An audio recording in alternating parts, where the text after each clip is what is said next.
Disclaimer: the views and opinions expressed in this talk show are those of the individuals appearing on the show and do not necessarily reflect the views of the Investigator TV.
Welcome to the Investigator TV General News Edition. Like, share and subscribe and welcome to the show.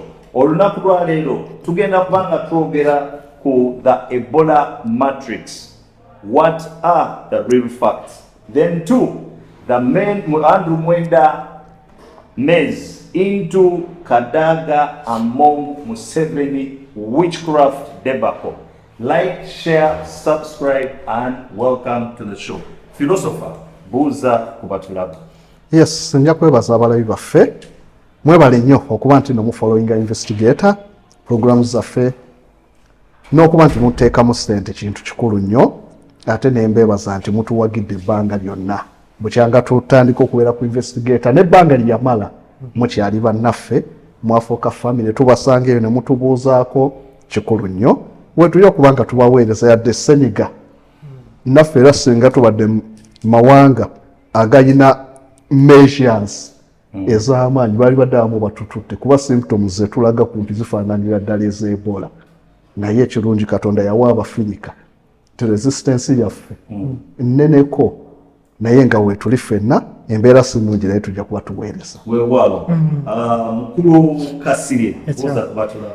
Abatulaba ku Investigator TV, nange nja beebaza okubeera royo eri omukutu n'ebigubeerako n'abagubeerako okitegeera.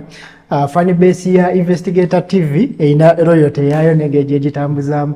Kasirye Adam Card ge mannya nga ndi mutunuulizi w'ensonga ez'enjawulo, ate ekirala ndi musajja mutembeeyi. Brand eno gye mulaba nyambala t-shirts ne jumper brand yange, era abayeetaaza okufunayo product ennamba eba 0755 19 68 13 ne tubala tutambuze. Weewaawo, nange Jacob David Waluka 24/7 like an AK-47, time tells tales. Greetings from Mukulu Gideon Tugume. He's hospitalized naye ajja kubeera bulungi. Then to Obwaka Muswaga Bwekoki olunaku lwa leero emikolo giri eyo gigenda mu maaso. Then to one of our panelists, the one and only and Susan Kushaba. Happy birthday. Obowezeza emyaka 84 God bless. God bless you. Happy birthday, Susan Kushaba. May you blow more candles and live to see Uganda a better place to live in. Mukulu philosopher. Okumala kakati kumpi sabiti emu n'ekitundu wabaddewo emboozi y'obulwadde tubayita Ebola nga strain y'Ebola eno bagiyita bundibujjo. Naye ng'era batugamba nti eno bundibujjo strain evudde sayidi za Congo. Era wano mu Kampala ne wabeerawo 2 cases ezaaliwo mu ddwaliro Ekibuli era omu n'agenda ezirakumwa naye nga omulala ali mu kujjanjabibwa. President Yoweri Museveni yavuddeyo n'agamba nti kino ekiseera eky'Ebola nga ali ku mimwa gy'abantu abangi tetulina kweraliikirira. Mbwera Uganda has the capacity to contain the situation at any level. So many others have followed the same school of thought. Omuli ne mukulu wa Media Center Alan Kasujja ne Juliana Kagwa wa Uganda Tourism Board. Should we really worry about hulabalu eja oku Ebola naddala mu mawulire amalala nga Sky News ne BBC kati? CNN was saying DRC and Uganda. I don't know why my daughter Kagwa have not countered that. This was mainly DRC. All these people, the 500 or whatever number, then the ones who have died, they are saying 130 or something like that. All of them are on the Congo side mainly.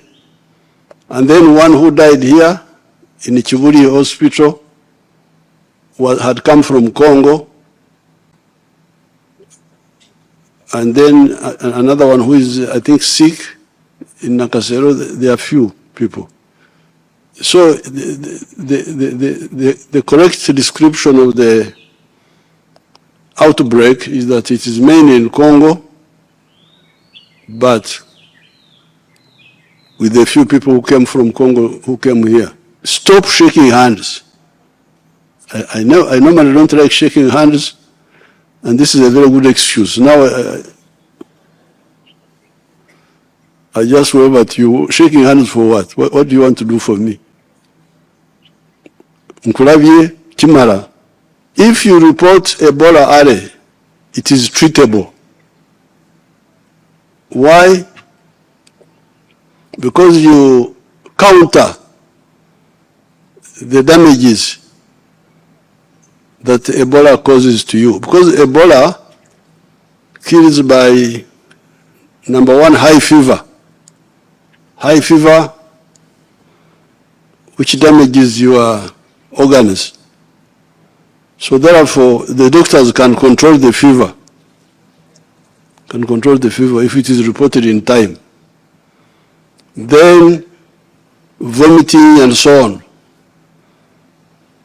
causes dehydration. So early intervention, you rehydrate. You rehydrate the patient.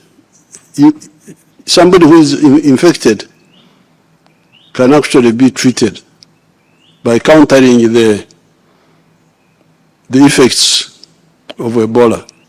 I've told our people to look at the airline, because people were talking about Uganda airline. The vice president will chair a meeting and guide you. The one thing that should stop are the markets near the border, because those are very indisciplined.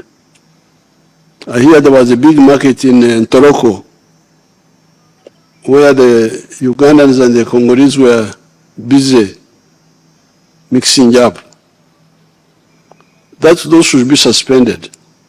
The vice president and the head of civil service and the PS health will guide you. So otherwise, this is really very easy to deal with. It's not a big problem, and we have always dealt with it very easily. It's very easy to deal with. No, kati ebintu ebimu nk'eggwanga internally twetaaga okuyiga engeri gye tumanaginga mu crisis. Cases ezimu ziba si ze zaaligenze ewala ennyo naye tubeera ne chaotic response ku cases ate amawanga amalago kye gatalina ti ekintu kigwawo ne tukihandolinga mu chaos ey'amaanyi ne tukibamiramu ne tukyonoona ebintu ne bijja nga byonooneka. So approach yaffe gye tukwatamu pandemics oba katugambe any occurrence hazards ziri so chaotic awo tulina okuimprovinga.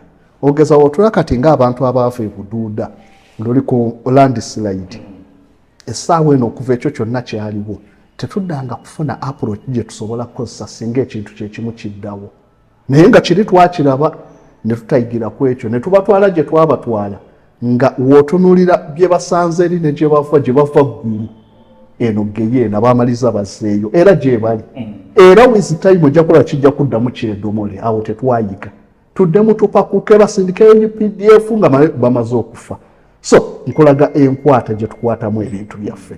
Kati wekidda ku Ebola amawanga ga Africa gabonyeebonyeeko ne Ebola, Congo okusinga ebonyeebonye nnyo naye ng'ate epidemic eyasinga ennyo yali mu West Africa 2016. West Africa yafuna ekikanga bwe kitagambika. Naye kye tuyinza okugamba ku Ebola nti yes wantiisa naye Ebola rate kwattira ate ogenda okumalizanga eba tetiisa nnyo ekigenze ewala. Walabanga nga rate abantu kwe baafiira yalinga ku 40%. So nga ate mubeeramu endwadde kati ngawo otulaliwe wabeerangawo plague, pneumonic, bubonic plague mu mawanga ga Europe. Kawumpuli yattanga abantu ne babulwa n'obudde obuziika bannaabwe. Era okumanya yabatta nnyo wali bagita na black death. Abantu baatuukanga olw'okuba baali tebalina knowledge ku kintu ekyo baatuukanga n'okudda ku ngeri ezimu eziri superstitious okusobola okulwanyisa kawumpuli. Waliyo n'abatandika okuza bagita dead dance nga bazina abamu ne bakutukanga we bafa balowooza lwe banaasanyusa emyoyo ekirwadde kigende. Kawumpuli yatta nnyo abantu naye ate Ebola kyatali nnyo nti wolaba mu West Africa ku mitwalo nga 2014 egyafuna Ebola omutwalo nga gumu gwe gwafa abaawona ne bawonawoko so nga amawanga ago gaali maavu nnyo. Naye ng'ekibawogganya ennyo kiki olw'okuba nti nno tetusobola kuhandolinga bizibu ebyo ebisinga twekizajulatinga ekintu kino tufune obuyambi okuva mu mawanga kyekisinga okusaana amawanga gaffe. Singa tubanga obujjanjabi bwaffe tubwekakasa response teams weeziri centers esobola okudistributingamu abalwadde weeziri twaliba tusobola okumanaginga Ebola waffe nga twalatinzeko olijjo netekitwala nnyo wansi naye olw'okuba twetaaga obuyambi ng'ate obuyambi obwo otula corruption asinga amawanga ga Africa ava ku donations na grants. Ku Lwokuna Dr. Diana Twine the wa Minister of Health mu nsonga ebyogerako eya funds yasabye 90 billion for 3 months okulaba nga bakola centers ezo. Kakati ekyo kyabulimba awo ekintu wekyonoonekera 90 billions lwaki kale temwagisanga mu budget billioni 3 centers nezizimbibwa bo bakisuubira nti Ebola awedde Congo. Ebola okujja Congo yafa experiments z'Abagermany Mengele yali scientist omu Germany ze baakolera mu Congo. Tujja tutuuka 65 Ebola neki ku Ebola liva era okusaidia Sudan ne Congo ne Central African Republic Ebola n'abeerayo. So eggwanga nga Uganda nga tubadde mu stability banga tetulinga Congo twalibadde twetegekera kyekugambye nti approach yaffe ebeera so chaotic ku bintu ebigwawo si Ebola yekka. Liva obadde osuulira zinnyamu Kasese weero nja kwebazaako gavumenti bw'otuukayo kaakati bagezezzaako okuzimbayo gundi revetments amayinja esaidi ne saidi ogezaako controllinga fulo y'omuggo ogwo. Kaakati ebyo twalibadde twetegekera ne ku Ebola tetwalikaayanye essaawa eno walibadde tusaba 90 billions twalibadde tugamba bugambi tulinawo center bweti ne bweti ne bweti kaakati ziri overwhelmed abantu bangi then awo kale katusabeyo emergency tuteekewo makeshifts naye tetupulaninga bintu byaffe. Lwaki ebisinga tubiriramu ne tubyekizagiratinga kati wane ekikosa kino kyonna ezo biliyoni ogenda kulaba nga kuzo tekukozeeko yadde 8 zijja kugwerawo bamale bagambe pandemic ewedde badira abantu naffe abalina ssenyiga bajja tutwala mu gundi yesu kuba otwasayiniza Ebola obulwadde obuliwo kaakati obusinga bukolifayinga kubulako ekintu kimu kyokka kuvaamu musaayi na kuddukana naye abasinga ffenna tulina newokubira buli muntu wano sayinza ezisooka influenza wano ani atalina ssenyiga nze ndikukaddawo ati ani atalina ssenyiga ate ow'amaanyi eziddako joint pains ebyo ebiti so kumpi zonna sayinzi za Ebola singa ogamba nti nokugobera sayinzi ojja kwesanga nga ffenna batutadde muki mu centers ezo naye singa tubeerawo n'enkola eriwero streamlined ey'okumanaginga crisis ez'enjawulo tesinga abeerawo okuyika kw'ettaka ebuduuda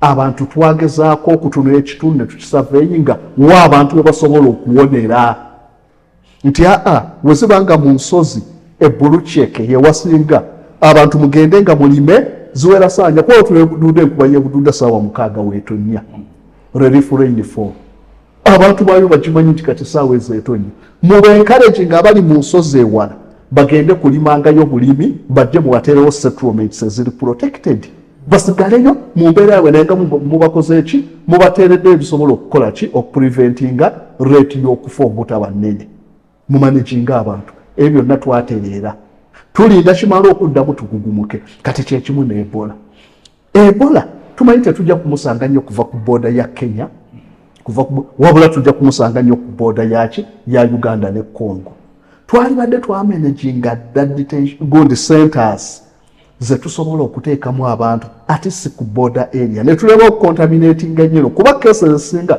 ojja kuzisanga awo era nawo n'oba okutracinga ennyo abasinga abantu okuba otula Ebola w'omu West Africa abantu abasinga ng'ovudde nno ku bino byonna ebyokuba abangi abantu abasinga baafuna Ebola lwakukyalira bannaabwe so kaakati wano tumanya nti wewabeerawo crisis bwetyo tuyina warning system kizo tusobola okuyisa mu bantu abantu banaafuna batya obubaka nti banne Ebola yazze naye kaakati tuli ku radio na channels tunula namba ya radio ebaali babala census nze nakolako survey ku welfare mu Busoga n'ebitundu ebyo nga naye woogenda okunoonya abantu n'omubuuza mu nnaku 5 wawulirizaako ku information yonna ku byobufuzi ku radio nga teyagiwulidde yadde so nga levo y'abantu ey'okubeera attentive ku mawulire entono nnyo ekitegeeza kwetaaga ekintu ekinaasobola okutuuka ku bantu awareness ebeerewo bannange mukendeeza okukyala bannange mukole kino naye kaakati ozebuzi ku radio na ku TV bameka boosuubira bagenda okulaba TV eyo batono so twalibadde tumanya nti twateekawo ebituyamba singa wagwawo crisis abantu bafunye batya information naye byonna tetubikoze centers ezo zonna zisobola okuteekamu abantu ne bafuna treatment weeziri ziri well facilitated buli kimu weekiri n'eddagala erisobola okuhandolinga symptoms ezo weeriri kuba singa abantu baba bafunye treatment ey'amangu neetetuka kubeera severe kyangu nnyo okubataasa ebyo twalibadde tubirina byonna kati saawa ne tusaba obusabi budget bagenda kugifulumya ddi oba sente bazifulumye ddi nga baba bakwatiddwa bo baliwa ye nga kyekidiridde ku bano be basinze ebyo byonna tulina okubitunuulira then wetubeera nga tulina Ebola kala spreadings avudde ku border atuuse e Uganda atuuse e Kampala abo wonna ababadde ba contacts tugenda kuba distributinga wa kuba baba bawese nga bangi ddala kuba success y'okulwanyisa Ebola bwe busobozi bw'okutrackinga abantu abo n'okuba isolatinga isolation centers zisobola okubeerawo eziwera abangi basobola okugendayo ebyo byonna tubyebuza so tulema okuyigira ku byagwawo nti Ebola wa West Africa yalekozinga disaster nnene nnyo kuba yaspreadinga ku mawanga agawerera ddala n'ava Liberia, Sierra Leone, genda Nigeria newalayo yonna kyovola yalidde ddira nnyo bw'atyo naye kaakati ebyo byonna nga bibaddewo Uganda ki kye twakola awo wakyaliwo tulinda bulinzi ne tusaba ssente naye olunaggwa nga byonna tusirika ng'ekizibu tukyerabira oluseguno Obasanjo kye yagamba Nigeria nti buli wetuddira ebizibu byaffe ne tubiteeka wansi wa kapeti ne tugamba nti bigenze tuba tetusolovinze eki kizibu kati essaawa eno tujja kukaayana nti abantu bamaze bakize nnyo Ebola kigenda ku discouraginga abantu kaakati olugendo gundi pilgrimage y'ennamugongo teriyo multiplier effect ya Namugongo nene nnyo. Ezo ze tutwalanga wolaba amanga ga Europe ntino we batuuka mu biseera bya Christmas, Black Friday, bakimanyi nti abantu bakola ssente. Era bafuba nnyo okulaba nti babeerawo ne periods wezityo. Economy weeberera ku boom, buli muntu naye. N'amanya nti nno tulinde period ya Easter abantu bajja kukola ku ssente niwo. Kati Namugongo ebadde period nnungi ey'okukola ssente. Naye kakati ye yavuddewo olw'ekintu. Naye ng'onoogenda okumaliriza nga mu mazima ga Katonda babadde batagetinga biliyoni 9.5. Bafunewo ze bagenda okusaasaanya wano ne baleeta ekintu. Tetuganye okubeerawo ku Ebola, tetukugaana kuba ne Konga abaddeyo. Naye tutunuulire rate yenkana etya. Singa twali tusobodde okumanaginga nti olwo ne bakontakisi ne tubaza intana abantu bali badde basobola okukola ki nga naye nabo balina guidelines ezibayambyeko. Ne Isirayiri recently badde n'olutalo ne Iran nabo baagaana abantu abagenda okusaba ku Yidi ku Masigidi Ali Aqsa. Church of Holy Spirit baagaana abaki abasoddokisi okugenda okusabirayo. Yes, bibeerawo naye tutule severity eyaki ey'ensonga. Singa Ebola tunaabeera naye ne Christmas n'amasomero tugagyewo n'ebiki byonna obutale bwonna buveewo. So amawanga agamu gamanya bwe gamanaginga. Amawanga gafuna crisis naye ne gatazikubisa nnyo bantu. Nti ovalaba America babeera ne president banamanga n'alwala ne batagamba abantu nti president mulwadde. Ba president bakwata obulwadde muyinza okuliyetengawo crisis bakweka obulwadde.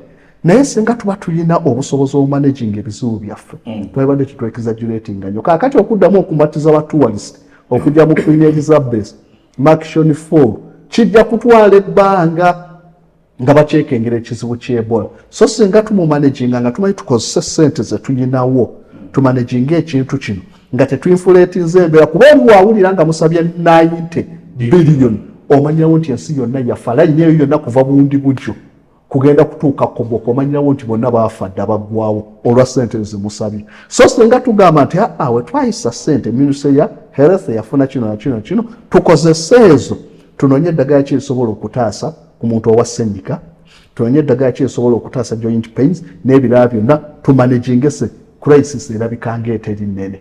Naye olw'okuba wano tulina abantu abaganyulwa mu crisis politics owa epidemics nti amawanga galudde nga gakozesa epidemics okuzanya politics waago wano kyekisinga okuba obuzibu ennyo twexaggeratinga embeera.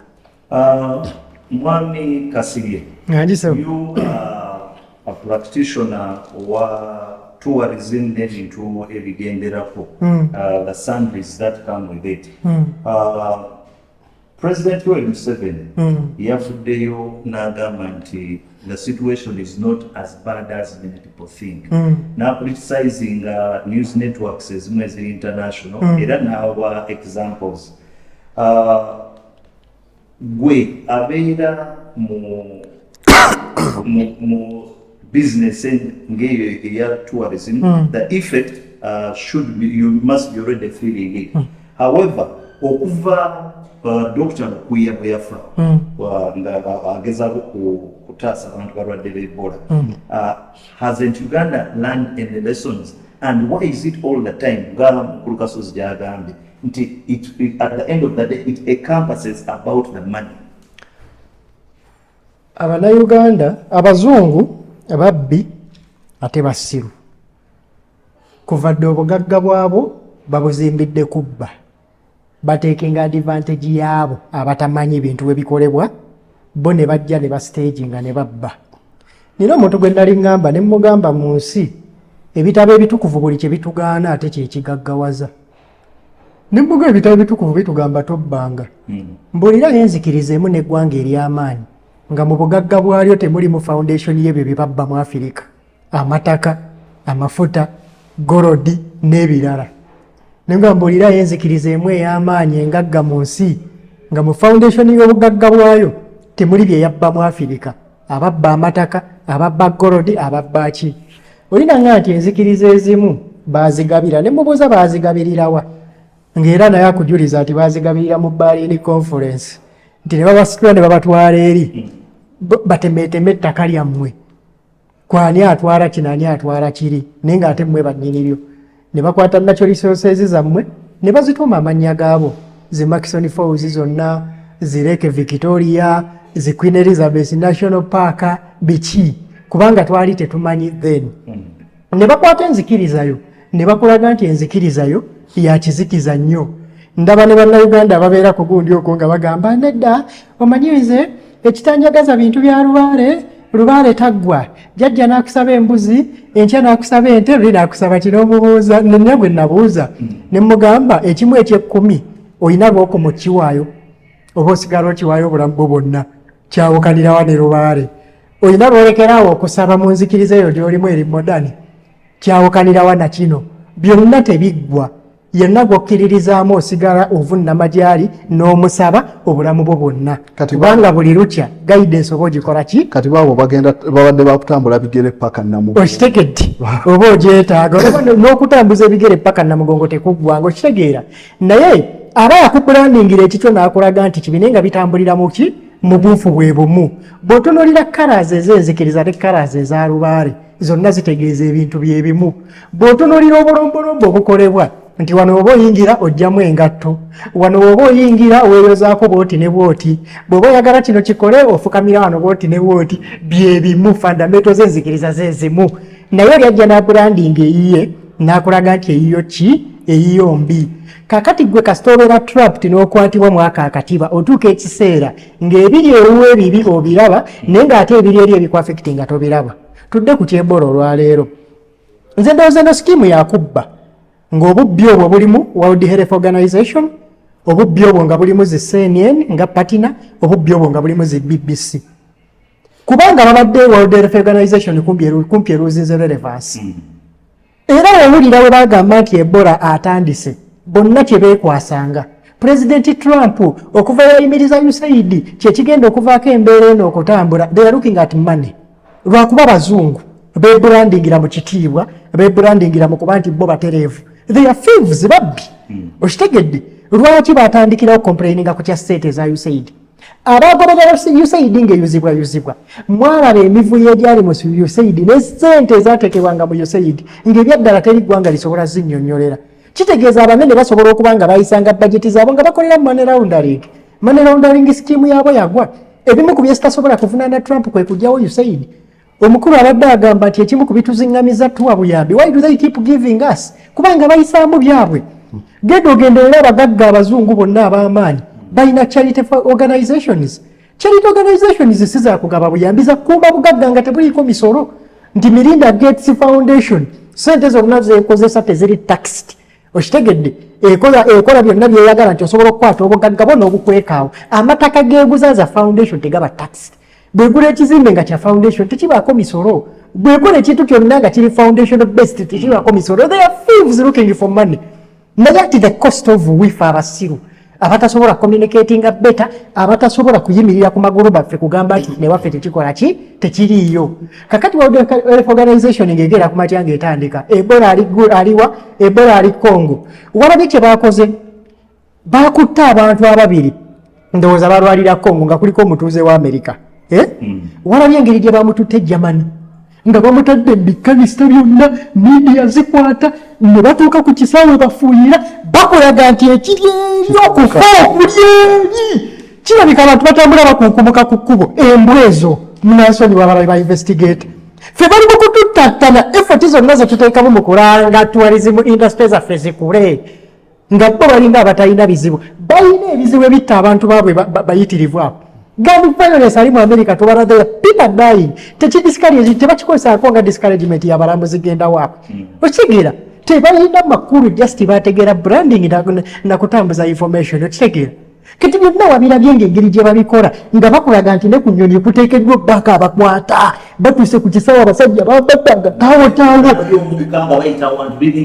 okitegera bakulaga ti bannange tuli bubi ekigenda maaso mu Uganda ne Congo kiki kifu kakati buli mulambuzi yenna abadde ayagala okujja okuspendinga ewammwe ng'ayimirira buli kibizinesi abadde ayagala okujja ng'ayimirira America ng'edduka ng'efulumya bi travel ban nti abali e Uganda n'abali eno musigale we muli ne artificial raccoon banne tuba buli omu musooke mukendeeza okutambula Uganda that is panic buli we balaba eggwanga lya Africa eritandise okumakinga the right decisions they have to make the drama balina okuleetawo drama aleetawo embeera advisory America bwegita kitegeeza obuwanga bwonna obukkiriza mu America bugenda kumyuti ng'okitegeera mbabuulira bannayemu abatulaba Uganda ebadde etandise okukola right decisions mu investment mu tourism ebbanga lyonna lye tuwoowodde tubadde tutandise okukolera ddala the right decisions nabagamba ano nga baleese Alan Katsujja ku media center ne bagala tukube engabo things are going to change. Uganda yafightinze back paka uwa yatuse nega eyo huwe yatate negamba Uganda tenye Ebola okuyimiriza national matters de babadde bali mukutangira ni kubavuma na kubawa information Uganda standing up bara nikasujja ne batuula ku media center ne bakola zi video ne basindika ne bawandika ne bogera ne international journalists abenjawulo tetulina Ebola balimba olulimi ne lukyuka. The fight was there better than before it has ever been. As I credit media center for now. Mbadde gicreditinga ku kintu kimu. Kukuswalinga ili kwa president. Tubadde nga tulinda ebifaananyi nga ebifaananyi ebisinga okutunda ku media tubirinda kuva eri Isano wa NBS. Kuruno media center ebifaananyi bya JNM kebye yakuba ebi byawamba omutimbagano nga biriko taaga ya media center nasanyuka.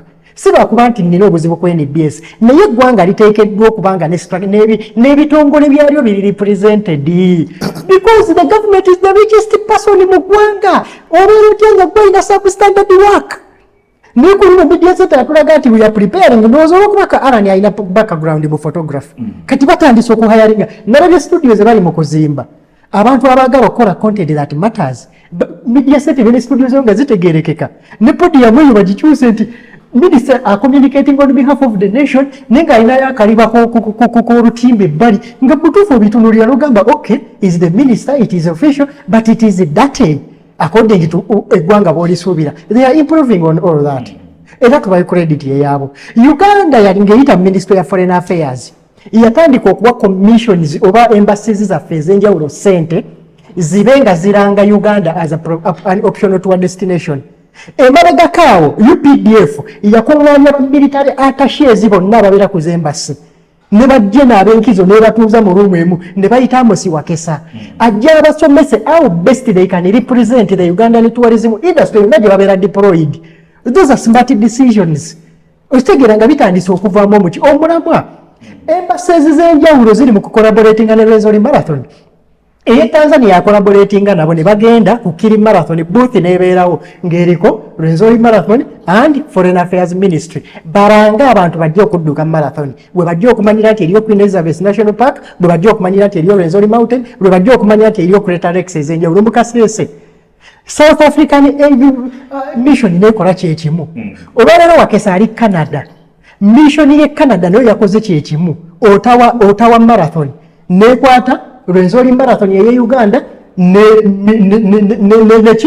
embassy yaffe mu Canada so that bapushinga ekintu kino kikole kikitambule ne bateekera Amosi Wakesa okwogerako n'abaana ba university emu ku nsonga lwaki they should choose Uganda as a tour destination. Those are smart moves moving around. Uganda Tourism Board ogirabe ennaku zino they are fighting. Olwaleero twabadde tulinda mu kaseera ka Power of Africa Tourism Festival Power baleese ba hosted buyers abasoba mu 186 baba categorizing nga ba hosted buyers mubamu aba media mubamu batuwa operators abense ezenjawulo tuwalize mwakola bwati era ba operators katugeze nga baamaanyi mu Bungereza kati nga abantu bajja ne babeebuuza ku options ense ez'okugendamu bwe babanga ensi yo tebagimanyi tebagiwaayo kati UTB yabaleese mujje mutumanyo beyond amawulire kigabagamba so that mutandika otuwayo nga option kakati abo batandika okwatagana ne operator ali Uganda gwe bayita mwamidyako kakati bwe bafuna ssente ne bazisindikira mwamidyako ne bamukwasa okuvunaanyizibwa abalambuzi bwe basindika abakoleki abalambuzi.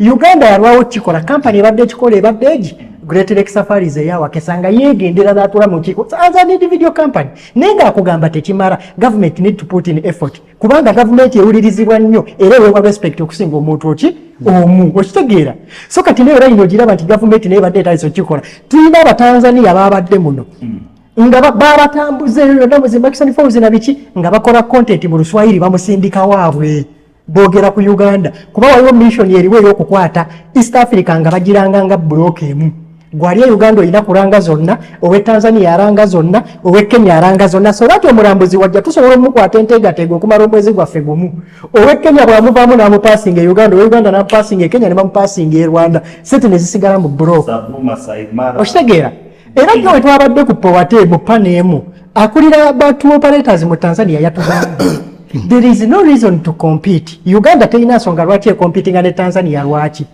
teri nsi mu East Africa esobola ku competing na Uganda ku Maxon Falls never teri nsi mu East Africa esobola competing na Uganda ku Mazike teri nsi mu East Africa esobola competing na Uganda ku mbeera ya budde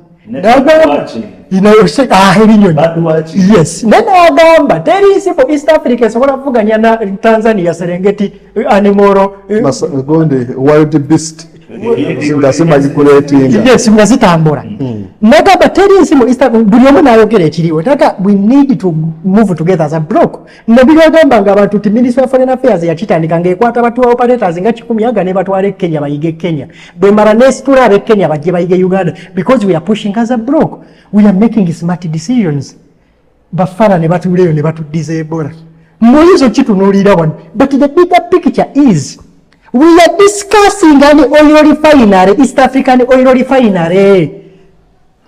Lwaki Ebola akomewo mu kaseera ako nti Dangote tava wano nga bwe yakikola ewaabwe.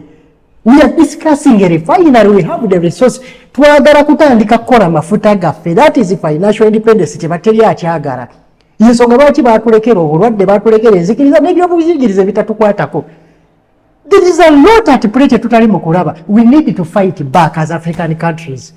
Okitegeera tuli mu mmezi bwetu ti buli bwe tuba nga tudisikasinga ebitutwala mu maaso ngeze emboozi zijja ate Uganda ebadde emanyikiddwa nti egyogeka temanyi kukwerwanako for the first time they have felt it okitegeera so nze nja kubasaba bannayuganda tusooke tukkiriza kimu nti teri ggwanga litalina bizibu era tukkirize mbu abalwadde b'Ebola babaddewo okusinziira ku official statement yaffe tebaliiwo kubanga amawanga gonna ekitwawula ku mawanga amalala they respect the official statement kubanga bakimanya nti abakozi official statement eno they look at a lot of things more than social media excitement teri ggwanga litalina bizibu nabagamba wano World Cup agenda mu maaso ne mu kaseera nga tunaatera otuuka ku World Cup agamu ku mawanga amategesi eggwanga lye bayita Mexico lyafuna ekizibu bakola raidi ne batta Ssaababanda Erumencho Mexico ababanda ne bokyama ebizimbe ne bokyama motoka amasasi gavuga ne bakubba ebisaawe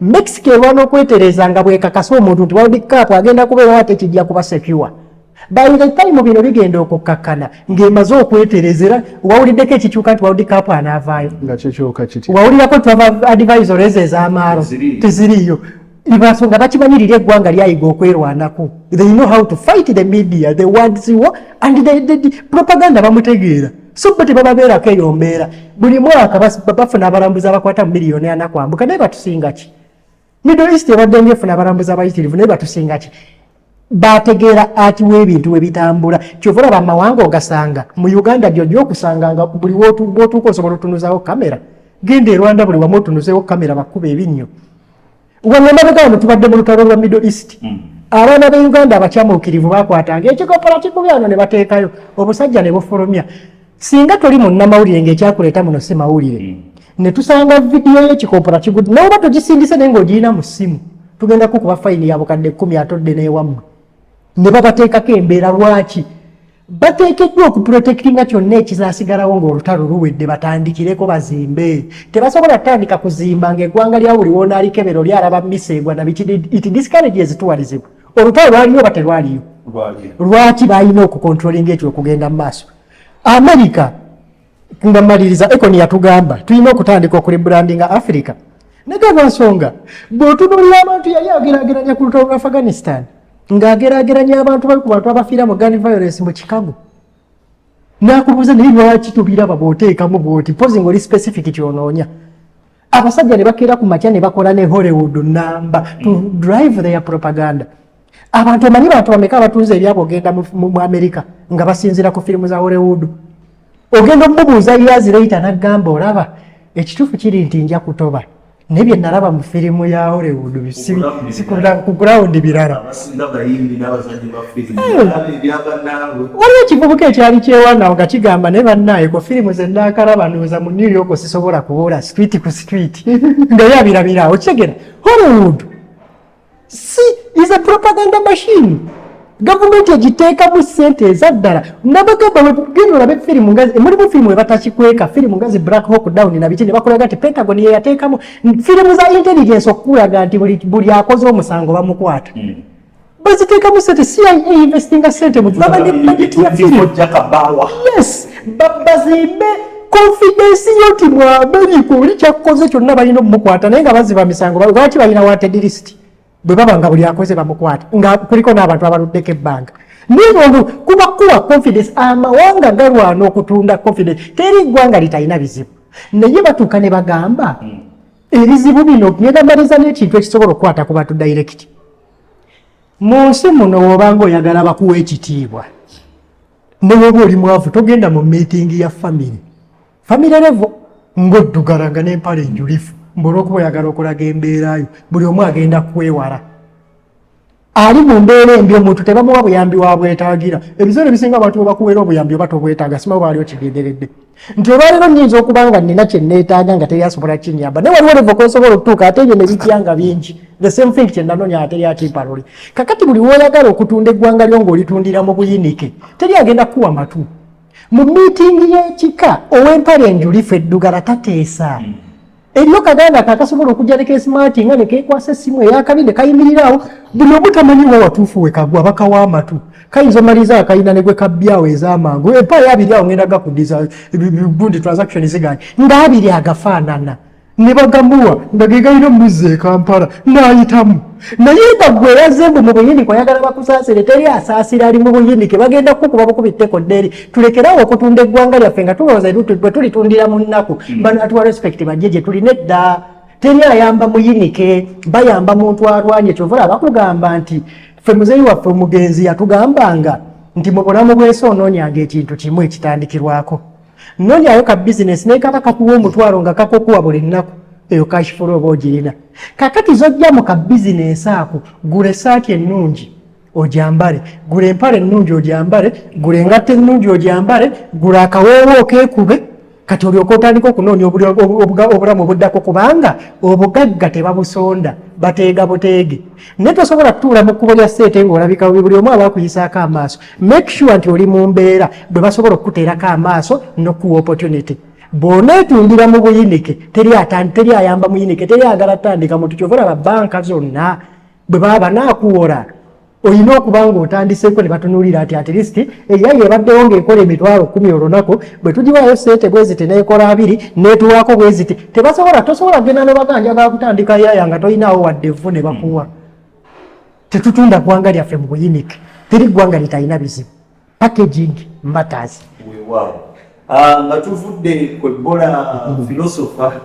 tugende ku ekigambo kye bayita witchcraft. Shockingly and surprisingly, one of the people, the old man of the clan, Andrew Mwenda, CEO wa Independent Magazine, yavuddeyo n'ata akatambi. Actually babadde the native podcast kwabeerako ne Charles Onyango ne Robert Kabushenga n'atutegeeza nti mu meeting eyabadde ku State House Entebbe President Museveni yata akatambi nga kaliko nga kalaga Right Honorable Rebecca Kadaga, the former speaker, ng'ava mu ssabo era ng'alina ekifaananyi nga kirina abantu bekimugolako nti ayagala bakolera kodogoti. Mu mbeera y'emu ne wavaayo ne-information ya Kadaga-Among, the Right Honorable now, the outgoing Speaker of Parliament, nga naye ali mu mboozi y'emu. Vidiyo eno ogirabye Gwenga philosopher projected name.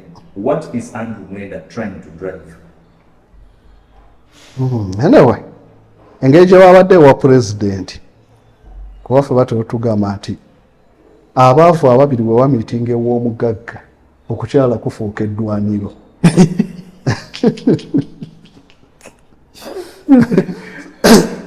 Protection unit. Abaavu bwe bamiitinga ew'omugagga lifuuka ddwaniro okuva mu kukyala ne liba eddwaniro. Kaakati President Museveni ye fountain of honor. Bonna bazze wali definitely wabadde obisuubira. Accusation, counter accusation na buli kimu kyonna wabadde obisuubira okubeerayo. Naye okusookera ddala still era tuddayo okukasirira point gy'ayogeddeko. Eyo engeri gye tupackaging ebintu byaffe kintu kikulu. Lwaki witchcraft tolina wojja kumudda kuba bw'obulogo ne mu Quran gyeri surati ndoze is it al-Kahf eyogera ku bulogo. Nabbi Muhammad naye yabonaabona nabo. N'agamba oneekeŋŋentereza like that eri abakazi abakadde mu nkutu zaabwe mu budde obw'ekiro naye obulogo bwaliyo. Ne bw'osoma Bayibuli obulogo bwaliyo. King Solomon yali asinga okuba omulogo era ye yasinga okupromotinga ennyo magic. Kyova abagaana okuzimba temple eye Yerusalemu yagizimbisa ddogo. Nga ne bw'osoma mu by'omumirembe bakugamba nti yazimbibwa nga bakozesa ennyondo, emiti, ebyuma, buli kimu, naye tewali ddoboozi lyawulirwa nga bakoona. Muntu kyasobola okuzimba n'akozesa ennyondo n'akozesa ne watawulira ddoboozi. Bo mu Bulisiraamu ne bakugamba yazimbisa mageege. Yagayita olw'amaanyi ge yalina n'amagezi Katonda ge yamuwa n'agayita n'agazimbisa. Era watuuka ne ku accident yakugamba nti Sulaimaani yafa n'okufa nga bali mu kuzimba temple mu Quran. Nti yatuula ng'akutta omuggo bw'ati ng'amajiini galowooza omusajja akyali mulamu kumba afudde paka enkuyegero zaali omuggo ne gukutuka naye n'agwa. Ne bamanya nti omusajja obulogo babwogerako ne Bayibuli babwogerako. Naye ffene kye tusukka we tugira era witchcraft era biki abazungu bo ne bakibulandinga. Rigani baatukohayalinga omulogo paka mu White House n'asasula okuva 81. Webatemulira Rigani mu hoteli eyo mu Washington Hilton bamutemula mu 81. Mukyala we n'agasobola kukkiriza mwami kutuuka ku ebyo. Gerald Ford olwakwata obwa president mu mwezi gumu mu nnaku zaali nnaku nga 34 bamwegezaamu mutemula emirundi 2. Amuzuzeeko Gerald Ford Rigani naye bamutemudde ne bahayalinga omulogo Joan Kwingiri n'agenda mu White House ne ku payroll. Naye bo bakibe newogenda n'osoma bakugamba was an astrologist. Bawa kigambo kiwoomu. Banekawo ekigambo ekikyusa. Bali baba hoteli ogenda mu hoteli ogenda ng'ogenda kulya buwabwatyo ne bagamba chicken fingers. Naawe n'opapa n'onoonya ki. So balungiye ekintu. Kati nabali balungiye ensonga. Bakugamba was an astrologer. Astrology yasoma eby'emmunye omulogo waawa n'aloga saawa 9 ogw'ekiro. Period wamanyidde nti n'enzikiza ekenderamuko ne wabeerawo akasana akajja akalayiti akajja awo lwalugera. Omulogo waawa n'akuloga teri mwezi. Naye astrology. So ffenna ffe bamu naye bali bapakaginga ekyabwe ne bakirungira. N'ogamba eri tebwali bulogo ene waffe bwe bulogo. Politics tojja kumwawula nnyo na bulogo. Lwaki? Kyekimu ne business. Ekintu kyonna kirina competition ate nga kirinako privileges ezitagambika ebyo tojja kubisuubira. Unfair competition ejja kubeerawo. So kakati ekituuka e Uganda kijja kusukka. Sipiika Anita Among wabaddemu ekisanja kimu agaggawadde okukamala. Bw'osobola Kadaga yajja okutuula ye bamumutwaleko. Olowooza Anita Among abadde atudde butuuzi gojja obumutwaleko. Waliwo omulabi waffe yasindise message mbadde nnoonya n'agamba okay, Honorable Kadaga accepted and apologized for bewitching them but why do we then get the photos of Annette's house? Now if she had bewitched Mohozi to die, so the witchcraft is working for Kadaga. As for Anita to fall using the person it was also sent to kill, it's a question. So Museveni forgave Kadaga, but he is allowing her witchcraft to torment Anita. Actually, the meeting turns out to not have been about Anita Mongo. That's how Museveni wanted to structure it. When they enter the meeting, Museveni plays an audio and a video where Kadaga had gone to a witch doctor and asked the witch doctor to bewitch and kill Museveni, Mama Janet, Saleh, Mohozi, and Anita Among, 5 of them. And Kadaga admits to have visited the witch doctor and that these audios that Museveni was playing are actually authentic and true. No way. He has to break down and apologize. She has to break down and apologize. So the meeting actually centers around Kadaga's attempt to bewitch and kill the 5. No. Then when the meeting ends, the bishops raise an issue of Among's excessive wealth. When the issue is raised, they say, Museveni says, yes, I've received reports that she has accumulated a lot of money. She has 50 houses. But this information, I need to verify it because I know her house in Ntinda. I am the one who bought it for her. This house in Nakasero, I contributed the money to her building, buying and building it. The house in Chigo, I also gave her some money. So I know about that. And the farm in Bukedia, I am the one who gave her 200 cows. When I visited her after 5 years, they had grown to 2,000 or something like that. So at least some of this wealth, I know about it, and I was an active participant in their creation. Now, what I need to investigate is these other 50 houses they're talking about. But otherwise, these people are lying. So after the meeting, Museveni, I think, asks everybody leaves and asks Among to stay. And Among, since the CDF General Hose had said, endorse somebody else, the president says, no, you don't have to worry. You remember, the sake of NRM has already endorsed you. I signed the declaration of sake. How can I? Have you ever known me to change my agreement? So on Thursday, Anita leaves, re-energized that she's still in play. That is Thursday afternoon. Friday goes without an incident. I think at 4 a.m. on Saturday, the president calls her and says, I have information that your security is compromised. I need to change your guards. So I'm removing these other guards and I'm putting on SFC. Now, part of the reason, of course, because there had been a small firefight when the SFC came to take over, the VVIP guards who were guarding her tried to resist, and there was a small firefight, and a couple of soldiers were injured. But Museveni Museveni reassures her that no, I'm just changing your guards. Now, it is on Sunday that they actually come now to search her house, to search for money and other hidden treasures. And it turns out they can't find the money, so they begin digging the tiles in her house, in her staircase. They think there is a vault under the staircase. Finally, they find only 402,000 shillings. Okay. Which was in a box in her son's bed. So in her son's bedroom. Even that part is true. That they only found 402,000, not only. No. The other one was social media banter. It wasn't true. Okay. So, now, of course, everyone who knows Anita Among knows Anita Among used to keep huge tons of cash in her house. Everybody who went there walked out with $50 million, or rather with 50 million shillings or $30,000. She used to distribute a lot of cash. And the question, of course, for security is, where did this money go?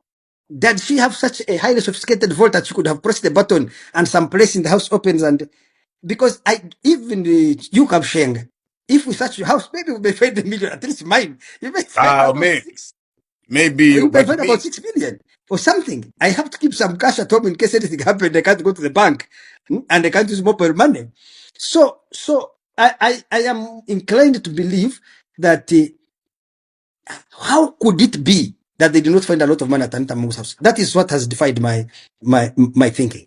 So, but what we see is that the primary driver of what we are seeing with Anita Among is an attempt by Museveni to neutralize not a rival, but a potential rival, because Museveni must anticipate threats and neutralize them before they materialize. He cannot afford to have a contest with someone, because I was talking to someone, he said, but look, Anita Among has developed a lot of contact with the police.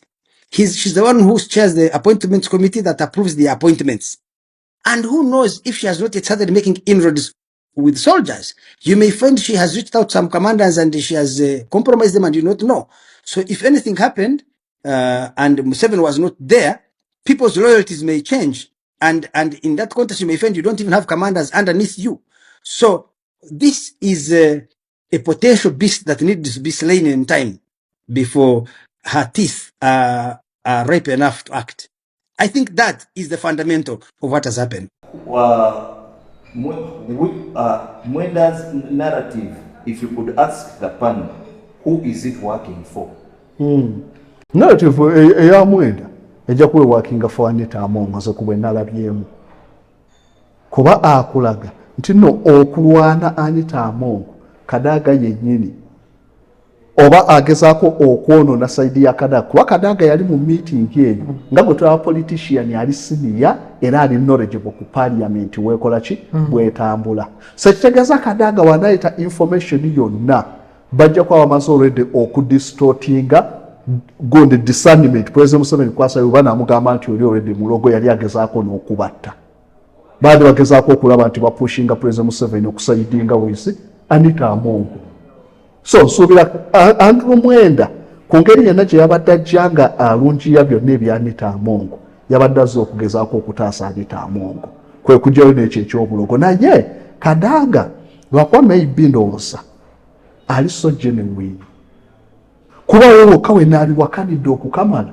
bw'ogamba nti nali nzita muhoozi nani bonna nga weebali then what is the role of witchcraft kuba fe olaba ne mu philosophy batugamba something to be called God must have practical impact lwaki Katonda nkwate sapuli n'ensaba enkya n'emvulu enva n'ezaamu n'ensaba oyo taba Katonda twagala Katonda alina practical impact ng'owabaki ow'Abayudaaya yalina practical impact kati essaawa eno jangu osabe kasozi ekimu eky'ekkumi nkufiirako kuba bwe sikisasula nkola losi ekimu eky'ekkumi kyalinga kyampaka mu Bayibuli Katonda oli yali akola bw'otaasasulanga kimu kya kkumi entere yazaala akaana akalema embaata n'ezaala akalema enkuba n'etonnya waba neiba n'etotonnya Katonda akola ebyo then we accept that is God naye waba takyabikola then yakkiriza okuba nti yafuluka ze tolina wokera kumummatiza nga talina practical impact so kaakati wembanga Kadaga yaloga Museveni ne batafa lwaki eyo ensonga wali badde ogireeta so Kadaga nali wetenze buzingaga nti no bano bwe batamanyi na nnimi ze tukozesa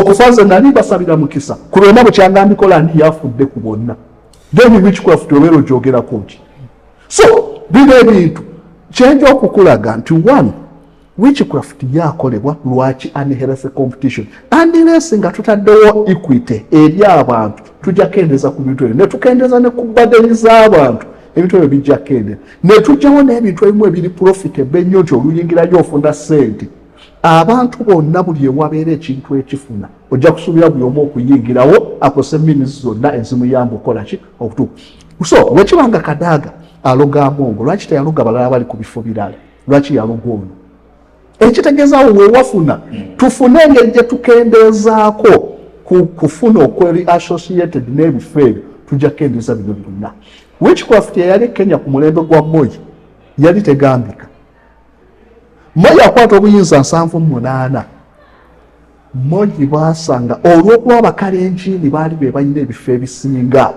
mu gavumenti ng'ate buli afuna ekifo mu gavumenti aba amaze okugaggawala eddogo lyali mu state house Kenya eritagambika lwaki competition ku bifo ebyo baakeera ku makya mu nnamawulire agenda okuyingira ofiisi ya Moi ng'omukyala yeeyambudde empale eri mu magulu ati bwakuba omukka mu buli direction mu ofiisi ya Moi omusajja yasooka n'alowooza nti waliwo baakuba masasi mu ofiisi ng'oli ali mukuba mukka okumutuukako nti lwaki nti ekifo kyange baagala kitwala ate oli mukalenjini munnange baabimaliriza eyo ne biggwa omulala yali munnamawulire eyakubanga ebifaananyi yakuba ebifaananyi emyaka 24 egya Moi nga pulezidenti naye ng'awummudde nga ye munnamawulire wa Moi yakeera enkya kamera agitadde mu drawer ng'eyo tannaba kujja Moi n'afuna abagenyi bagenda otuuka ayagala bamukuba ebifaananyi ku state house nga tewali wa kamera ku ttiimu ye n'abuzaanya amanye ebifaananyi timugende mugyeyo kamera okugyayo kamera ng'eriko omukira gwa Kamugi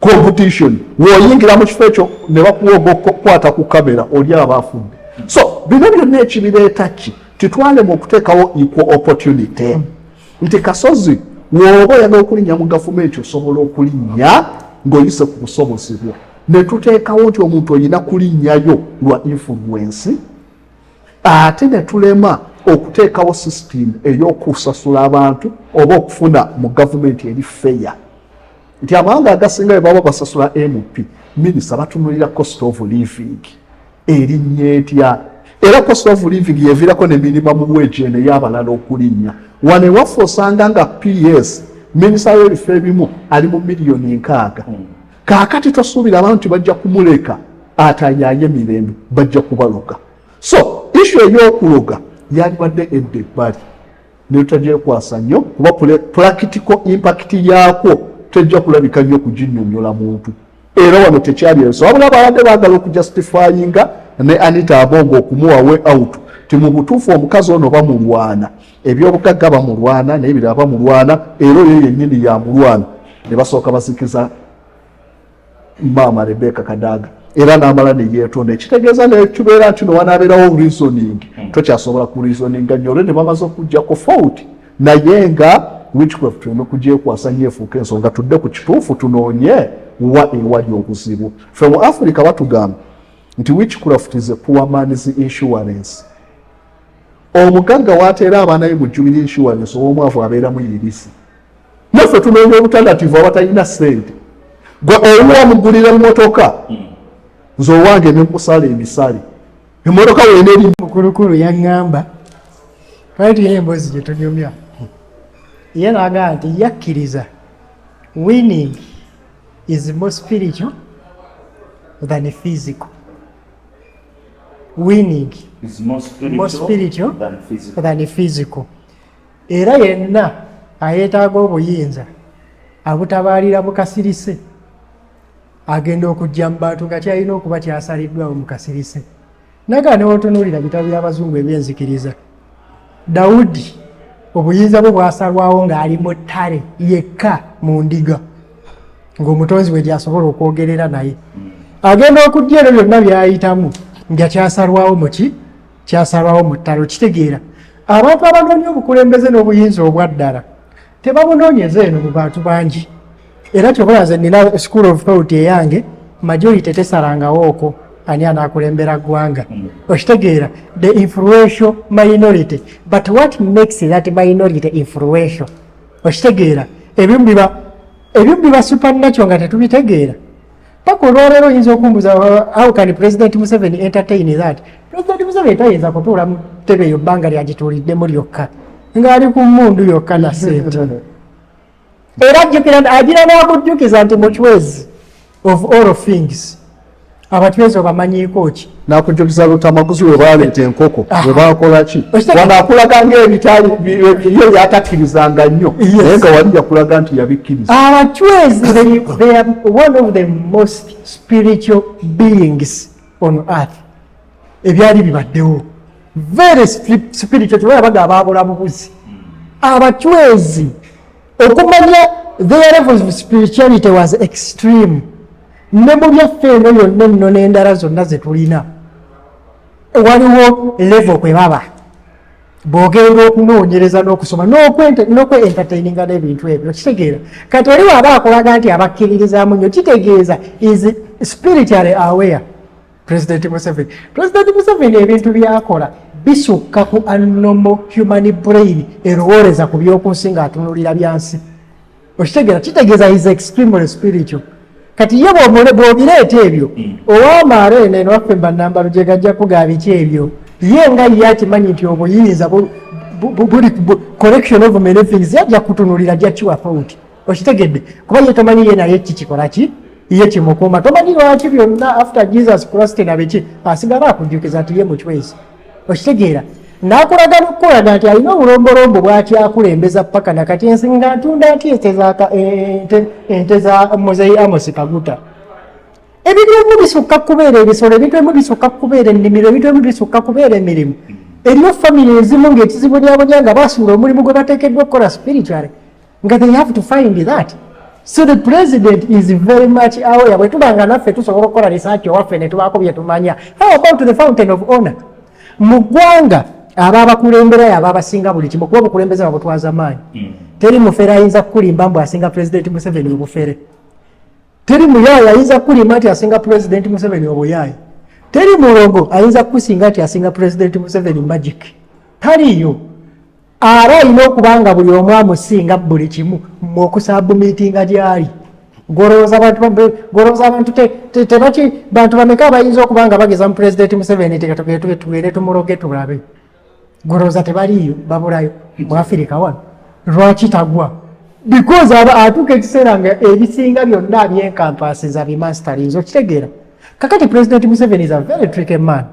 President Museveni ye muntu abeerawo ng'akimanyi mu ggwanga lye mulimu Katonda kati ate ye naawa Katonda security obadde okimanyi ekyo ng'akimanyi nti ono Katonda ali mu ggwanga lyange naye ate Katonda aze muwa abasirikale abamukuuma era Katonda oyo n'amuyita mu mikolo n'agendayo n'abeerawo oyo mutyanga kitegeeza ali awo yanebigenda muki nebigenda mu maaso kitegeera so kiyinzizaawo ku kiki natandise nakyo nti eriyafe abamu tukkiriza nti winning is more spiritual than physical era omuntu yenna ayezuula n'afuna spiritual alignment entuufu ojja kumulaba abazungu omanyi bwe bakikozesa bajja ne bagamba nti omwana bamwetegereza ne balaba kyasobola okukola nga tasomye kisome omwana ono amanyi omupiira talenti naturally gumwanguyira eriyo balampadi ab'okulubaawo lwaki gumwanguyira tumutwaleko ku kisaawe era ogenda okumaliriza nga excellence eri mu kisaawe ffe tusigala tumupiika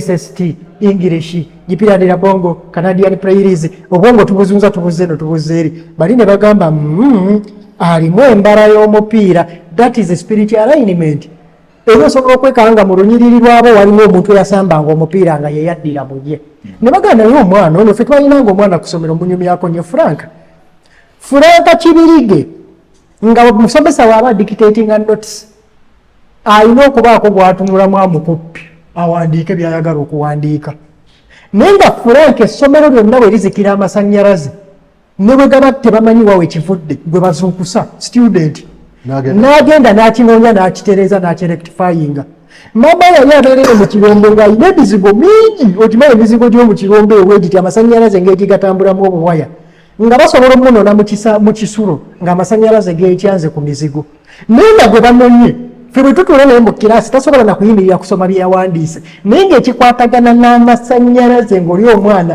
emikono gye giri gifted ku buli kintu eky'amasannyalaze omuzungu yajja kugambirawo no tumutwale watuufu w'alina okuba omunayuganda ajja kugamba omwana musiru teri muntu musiru buli muntu alina just kyasobola nekyatakola ki nekyatasobola okitegeera kakati gwe bw'ozuula kyasobola no enforcing ekyo that is a spiritual alignment that means winning is more spiritual kyonna kiba spiritual kiba attached ku gwe nti obeerawo nga tosomanga wadde ku lupapula ti oba wali osomyeko ku mawulire na biki but emirimu egiri rotating around amawulire nga natural ogikola neyasoma nakkiriza naggamba akuwadde credit okoze eki okikoze that is spirit your spiritual aligned okitegeera so ebyonna bye boogera biri expected mu society zaffe that is our religion zonna nagga zibamu obulungi n'obukyamu nti eriyo omulokole agenda n'afukamira nga ayagaliza munne kibi mu busiraamu edduwa mweziri siosobola osomera munno n'omugewusa waliwo yasoma eyakamula lyedduwa ye nga tetwamukuliriza nnyo so kwega ensonga gyogerako katene Andrew Mwenda ayagala kutugamba nti NTV amawulire ge yatuwa mafu NTV mu story yayo etulaga the point of the discussion was Anita-Among era ye yali alipinidi era NTV etulaga nti mukyala Kadaga yayitibwa Honorable Kadaga kuwabula oli balwananga batya parliament ku ssaawa ku sente ntini that is NTV kati ate balero Andrew Mwenda atuvuga atugamba story objective yali ku Honorable Anita Honorable Kadaga nga bagamba nti yali aroze first family yonna ekole ki efe kati awo yasooka okujja question mark ku sources za NTV egamba nti the objective was Anita ne ku story ya Mwenda atugaa nti objective was Honorable Kadaga tutwala eriwa NTV etulaga nti bagenda okuvawo nga president agambye Honorable Anita va mu kutoddamu okwesimbawo kuba speaker kubanga akulinako fayiro okitegedde bano batulaga nti ate bagenda okuvaawo Andrew Mwenda atulaga nti bagenda okuvaawo nga pulezidenti awadde Anita assurance nti seeke yasalawo sirya kigambo kyange. Kakati nga twebuuza NTV ne mwami Mwenda ani mutuufu nga tudda ku after effects zaali ki? Who was investigated? Poliisi yasalako maka gaani? Era ekino investigation zaali. Ani yakola statement ng'alaga nti ekituufu akalulu kavuddemu ng'esobola okubakinga ekyabali kye bagamba nti bamugamba kaveemu? Ani ataagenze mu meeting era ataliyo? Ani yakwata abaali balemezzaamu? Tororo caucus, MP caucus yali endoozi z'Honorable Anita baali ebigambo byabwe.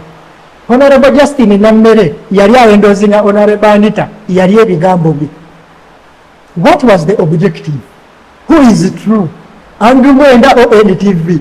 Let's measure the after effects. After effects, buli kimu kigenda Honorable Anita. Andrew Mwenda akoze ng'asobola otukakasa nti president ya exonerating Anita bano ne badifyinga president bamunyigerwa mpaka.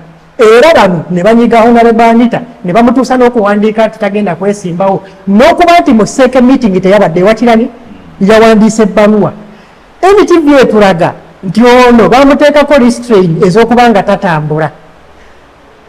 Akulira Electoral Commission y'NRM atugamba yawandiise ebbaluwa n'agamba ali disposed. Kitera kukozesebwa ku muntu nga mulwadde ng'alina obulwadde busobola okubeera okuterminating abalala oba ng'alina embeera etamusobozesa ng'ey'okuba nti akugiddwa okutambula. Kakati Andrew Mwenda ne NTV gwe oyinza kukkiriza ani basing on the after effects. Then ye n'ekirala alipotingeko olw'okuliza Kadaga ye Kadaga tewali response gyayogera ku bulogo yasirika busirisi osubira Kadaga ku myaka gyayinza obutawirana naye ng'ate abalala bakulaga nti ne Kadaga yalumizo nti newange embulamu ekyandru Mwenda so nga debate tosuubira nti Anita-Among yayogera ye Kadaga n'asirika busirisi nebulayo naye yalina response naye Andrew Mwenda tagikuwa so ekitegeeza nti narration yonna yali ezze yaku exonerating eri kuddira ono bamufuule viliyani naye ate nga Kasee wagambye w'otunira outcomes ate Kadaga is a film star, Anita-Among abadde viliyani ku bimutuuseeko naye ye Andrew Mwenda abikyaza. Kakati awo wetugambira nti naffe tukozeeko gwe tukoze tubalekedde mmwe. If the objective was Honorable Kadaga nga mwami Mwenda watugamba not Anita, look at the trail of the after effects. Otunulira story ya NTV otunulira mwami Andrew Mwenda omejaringa after effects. Yene ekifaananyi lwaki tekyasatulatinga nnyo okululinga Kadaga bamukuba lwaki kisatulatinze kati oba kyali kya Kadaga. General News Edition, the production to what they call Gilbert Ian Wamu ne Kings Juma. What a fantastic discussion with these two eloquent gentlemen. Until next time, God bless you. Goodbye.